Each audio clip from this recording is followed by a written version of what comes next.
প্রিয় দর্শক, আসসালামু আলাইকুম। দর্শক, আপনাদের প্রীতি ও শুভেচ্ছা জানিয়ে শুরু করছি আমাদের আজকের প্রতিবেদন। তো দর্শক, আজকে আমরা এক অসহায় মেয়ের গল্প তুলে ধরব, যার নাম হচ্ছে মেহেরুনা। মেহেরুনার অল্প বয়সে বিয়ে হয়, কারণ মেহেরুনার বাবা মা কেউ নেই, মামার কাছে থাকতো। তো মামা বেশি পড়াশোনা করায়নি, অল্প বয়সে মেহেরুনাকে বিয়ে দিয়ে দেয়। কারণ মামি খুব মেহেরুনার সাথে অন্যায় অত্যাচার করতো, বকাঝকা করতো। মানে এক হিসাবে মেহেরুনাকে বিদায় করতে পারলে বাঁচে। তো মেহেরুনাকে যে স্বামীর হাতে তুলে দেয়, সে স্বামী বেশি ভালো ছিল না, অনেক ঝামেলা করতো মেহেরুনার সাথে, টাকার জন্য মারতো। তো মেহেরুনার একটি সন্তানও হয়, কিন্তু শেষমেশ মেহেরুনা আর সেখানে টিকে থাকতে পারেনি। অত্যাচারটা এত নির্মম হতো যে শেষ পর্যন্ত তাকে ছাড়তে বাধ্য হয়।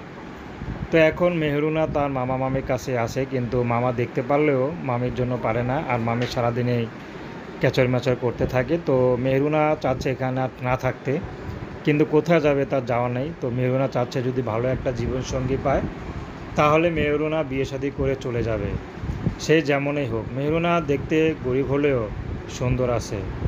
তো মেহেরুনা যাচ্ছে ভালো একটা মানুষ। তো মেহেরুনা কারোর সাথে প্রতারণা বেইমানি করবে না।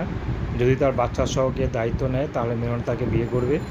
বর্তমান মেহেরুনার বয়স 20 বছর। তো দর্শক, প্রেম ভালোবাসা, সাহায্য সহযোগিতা, বিয়ে শাদী করা একান্ত আপনাদের ব্যক্তিগত ব্যাপার। আসুন আমরা 5 ওয়াক্ত নামাজ পড়ি, সর্বদা দেশের সেবা করি। আসসালামু আলাইকুম রহমতুল্লাহ।